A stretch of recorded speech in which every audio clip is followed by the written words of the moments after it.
ان سے 2 شخصوں کا حال بیان کرو جن میں سے ایک کو ہم نے انگور کے 2 باغ عنایت کیے تھے اور ان کے گردا گرد کھجوروں کے درخت لگا دیے تھے اور ان کے درمیان کھیتی پیدا کر دی تھی. دونوں باغ کثرت سے پھل لاتے اور اس کی پیداوار میں کسی طرح کی کمی نہ ہوتی اور دونوں میں ہم نے ایک نہر بھی جاری کر رکھی تھی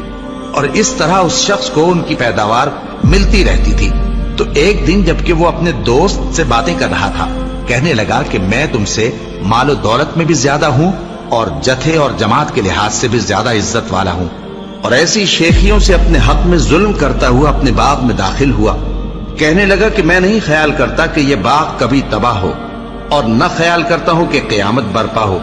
اور اگر میں اپنے پروردگار کی طرف لوٹایا بھی جاؤں تو وہاں ضرور اس سے اچھی جگہ پاؤں گا. تو اس کا دوست جو اس سے گفتگو کر رہا تھا کہنے لگا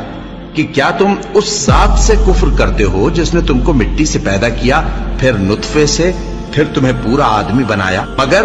میں تو یہ کہتا ہوں کہ اللہ ہی میرا پروردگار ہے اور میں اپنے پروردگار کے ساتھ کسی کو شریک نہیں کرتا. اور جب تم اپنے باغ میں داخل ہوئے تو تم نے ماشاء اللہ لا قوت الا باللہ کیوں نہ کہا؟ اگر تم مجھے مال و اولاد میں اپنے سے کمتر دیکھتے ہو تو عجب نہیں کہ میرا پروردگار مجھے تمہارے باغ سے بہتر عطا فرمائے اور تمہارے اس باغ پر آسمان سے آفت بھیج دے تو وہ صاف میدان ہو جائے، یا اس باغ کی نہر کا پانی گہرائی میں اتر جائے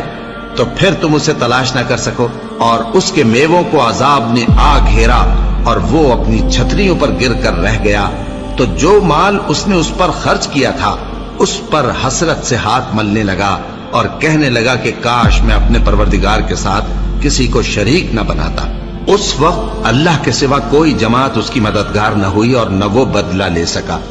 یہاں سے ثابت ہوا کہ حکومت سب اللہ کی ہے، جو معبود برحق ہے وہی بہترین ثواب عطا کرنے والا اور بہترین انجام لانے والا ہے.